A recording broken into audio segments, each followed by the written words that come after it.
kemanusiaan. Kalau bukan kita, siapa lagi? Kami milenial, peduli road safety.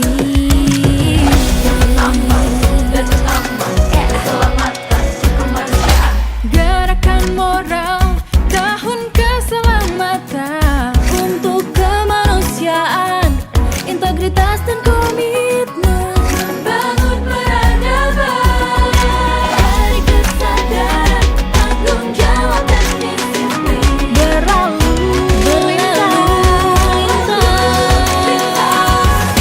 Yang pertama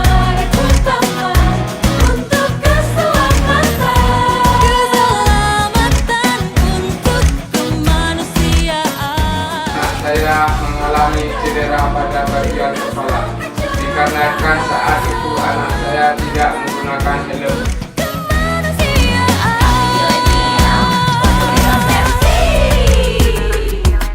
Deklarasi generasi milenial